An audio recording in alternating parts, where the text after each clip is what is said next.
Friends, आज की class में हम सीखने वाले हैं डू, डज और डिड का यूज।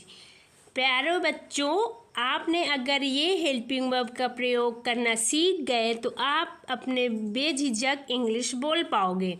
चाहे कोई भी सेंटेंस हो जाए, आप अगर हेल्पिंग वर्ब का सही यूज पढ़ लिए, अगर आपको सही हेल्पिंग वर्ब का नॉलेज हो गई, जानकारी हो गई कि हमको कौन सी हेल्पिंग वर्ब किस टेंस में यूज करनी है, तो आप फ्लुएंटली स्पीकिंग इंग्लिश कर सकते हो।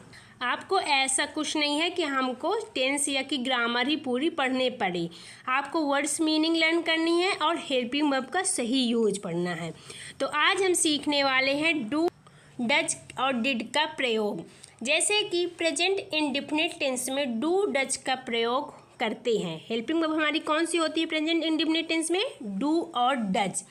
अगर आपको जानकारी ना हो तो मैं जानकारी के लिए शॉर्ट में बता रही हूँ कि प्रेजेंट इंडेफिनिट टेंस वे होते हैं जिनके वाक्य में ता है, ती है, ते हैं ऐसे शब्द आते हैं। जैसे कि वह स्कूल जाता है, वह पढ़ाई करता है, वह स्कूल नहीं जाता है, वह घर क्यों नहीं जाता है। जाता है अगर आपके वाक्य में आ गया, ता है, ती है लास्ट के अंत में, तो वह हमारा सेंटेंस प्रेजेंट टेंस का होगा। तो हेल्पिंग वर्ब होती है प्रेजेंट टेंस की डू और डज। तो हमारा डू का प्रयोग हम पढ़ेंगे। डू का प्रयोग किन सब्जेक्टों के साथ करते हैं? I, we, you, they, plural noun. Plural noun मतलब कि बहुवचन। किसके साथ बच्चों? बहुवचन। बहुवचन नाउन में हम डू का प्रयोग करते हैं। याद रखें कि जो हमारा आई सब्जेक्ट है और ये तो सिंगुलर होते हैं, क्योंकि आई मतलब होता है मैं और यू मतलब होता है आप या कि तुम। तो ये सिंगुलर होते हैं, बट इनमें एक्सेप्शन हैं कुछ, जो कि हमको हेल्पिंग वर्ब डू का यूज होता है। नेक्स्ट है डज। डज का प्रयोग हम ही, सी, इट या सिंगुलर नाउन के साथ करते हैं। सिंगुलर नाउन बोलने की एक वचन के साथ हम डज का प्रयोग करते हैं। फिर से मैं आपको रिपीट कर रही हूँ। डू का प्रयोग I, we, you, they, plural noun के साथ। डज का प्रयोग होता है ही, सी, इट ये सिंगुलर नाउन के साथ होता है। आपको ये टेबल नोट कर लेनी है अपने नोटबुक में, ताकि आपको प्रैक्टिस करने के लिए इजी रहे। तो आपको आई होप कि ये समझ में आ गया होगा कि हम डू, डज का प्रयोग कहाँ करते हैं। बस आपका अगर सब्जेक्ट आई है या कि वी है, मतलब वी मतलब हम, यू मतलब कि तुम, दे मतलब वे, या कि एक ही सेंटेंस में राम और श्याम, मोहन और नयन, अगर ऐसे नाम दो नाम आ गए तो वो प्लूरल हो जाएगा। मतलब कि एक से ज़्यादा जो चीज़ें होती हैं वो प्लूरल कहलाती हैं, और अगर एक है सिंगल है तो वो सिंगुलर होता है। तो प्लूरल नाउन और सिंगुलर नाउन भी आपको मैंने बता दिया और डू, डज का प्रयोग भी आपको बता दिया। आई होप कि आपको ये समझ में आ गया होगा। आप ये टेबल लर्न कर लीजिए और अपने नोटबुक में नोट कर लीजिए। नेक्स्ट है हमारा प्रेजेंट इंडेफिनिट टेंस में हम एग्जाम्पल के थ्रू समझने वाले हैं, और इसका क्या स्ट्रक्चर होता है फ्रेंड्स, हम इसको किस तरीके से सेंटेंस बनाते हैं, वो आज हम सीखने वाले हैं। फ्रेंड्स, अगर आपको वीडियो पसंद आएगी तो अगर वीडियो पसंद आए तो हमारे वीडियो को ज़रूर लाइक करिएगा, शेयर करिएगा। तो देखिए, हम पढ़ते हैं डू, डज का स्ट्रक्चर। जैसे कि हमारा स्ट्रक्चर होता है subject plus helping verb plus not plus main verb plus object. क्या होता है? Plus object. जैसे कि मैं स्कूल जाता हूँ, मैं स्कूल जाता हूँ, तो इसको क्या बोलेंगे? I go to school, I go to school. Go के साथ टू प्रीपोजिशन का यूज करते हैं, इसलिए हमने टू का यूज कर दिया। आई मतलब सब्जेक्ट हो गया, गो मतलब हेल्पिंग वर्ब हमारी हो गई, मेन वर्ब हो गई गो। हेल्पिंग वर्ब का हमारा यूज नहीं हुआ क्योंकि ये हमारा अफर्मेटिव सेंटेंस का हमारा अफर्मेटिव सेंटेंस है, इसलिए हम यहाँ पे हेल्पिंग वर्ब का यूज नहीं हुआ। लेकिन प्रेजेंट अफर्मेटिव में हम ओनली ए मेन वर्ब का यूज करते हैं, आई गो टू स्कूल। लेकिन जब बात आती है नेगेटिव सेंटेंस की कि मैं स्कूल नहीं जाता हूँ, मैं स्कूल नहीं जाता हूँ, तो आई और आई के साथ हमने बताया आई के साथ क्या यूज होता है? डू। आई डू नहीं मतलब हेल्पिंग वर्ब के बाद हमारा नॉट का यूज होगा, आई डू नॉट। फिर मेन वर्ब आ जाएगी गो टू स्कूल, स्कूल हो जाएगा हमारा object. I do not go to school. Next example है वह घर जाती है, वह घर जाती है। वह के लिए क्या यूज करते हैं? गर्ल्स है तो गर्ल्स के लिए हम सी करते हैं। अगर वह घर जाता है तो वहाँ पे हम ही का यूज करते। किसका बच्चों करते? ही का यूज करते। ही का यूज क्यों करते? क्योंकि वो बॉयज़ है। बॉयज़ को अगर हमको बताना है तो ही का यूज करेंगे, और गर्ल्स को बताना है तो वहाँ पे हम सी का यूज करेंगे।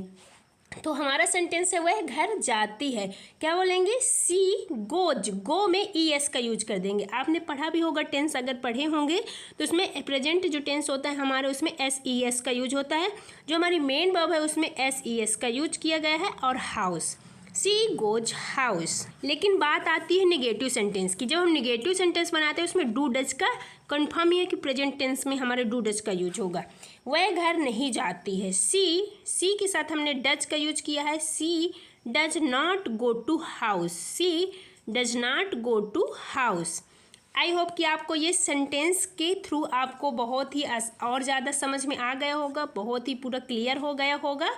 देखते हैं हम पास्ट टेंस का। Past indefinite tense. पास्ट जो इंडेफिनिट टेंस की हेल्पिंग वर्ब होती है वो डिड होती है। जैसे कि मैं खाना खा लिया, मैंने इस पढ़ाई कर लिया, मैं वहाँ गया था, इस तरीके के जो सेंटेंस होते हैं उसमें हम हेल्पिंग वर्ब डिड का यूज करेंगे।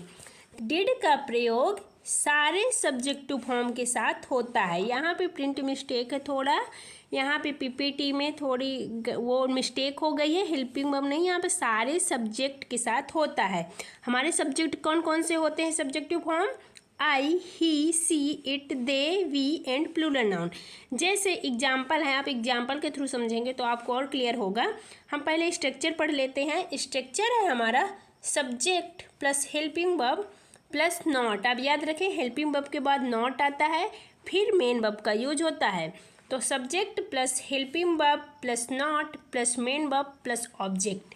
हमारा सेंटेंस है मैं वहाँ गई थी, मैं वहाँ गई थी। बट हमारा निगेटिव में नहीं है, तो अगर निगेटिव में नहीं होता हमारा सेंटेंस तो हम वर्ब की सेकंड फॉर्म यूज कर देते हैं। मेन वर्ब में सेकंड फॉर्म यूज करते हैं। डू और डज डिड है जो इन ये हेल्पिंग वर्ब का काम करती हैं, यहाँ मेन वर्ब के काम नहीं करते हैं। तो जैसे वो मैं वहाँ गई थी, तो I went there, I went there. Go का सेकंड फॉर्म होता है वेंट, गो का सेकंड फॉर्म होता है वेंट। तो आई वेंट देयर। मैं वहाँ नहीं गई थी, मैं वहाँ नहीं गई थी, इसमें निगेटिव सेंटेंस है हमारा, तो इसमें डिड का यूज होगा। और था है या है लास्ट में, पास्ट की बात हो रही है। तो I did not go there, there means होता है वहाँ, I did not go there. वह वहाँ गई थी, वह वहाँ गई थी। She went there, she went there. आपको अगर अफर्मेटिव सेंटेंस आता है तो वर्ब की सेकंड फॉर्म यूज करना है। अगर अफर्मेटिव सेंटेंस में वर्ब की सेकंड फॉर्म यूज करना है। वह वहाँ गई थी, सी वेंट देयर। वह वहाँ नहीं गई थी, she did not go there, she did not go there. I hope कि आपको ये सारे सेंटेंस समझ में आ गए होंगे और डू और डिड में कन्फ्यूजन हो गया होगा दूर। तो अगर आपको डू डज और डिड का कॉन्सेप्ट अगर बच्चों समझ में आया हो तो वीडियो को लाइक करें, और हमारे अगर चैनल में नए हैं तो चैनल को ज़रूर सब्सक्राइब कर लें, क्योंकि नए नए कॉन्सेप्ट जानने के लिए, नए नए स्पोकन इंग्लिश सीखने के लिए आप हमारे चैनल को ज़रूर सब्सक्राइब करें। और मैं डेली आपके लिए नए नए वर्ड्स, नए नए कॉन्सेप्ट लेके आती हूँ। लाइक एंड कमेंट करें आपको जैसा भी वीडियो लगा हो। Thanks for watching to everyone.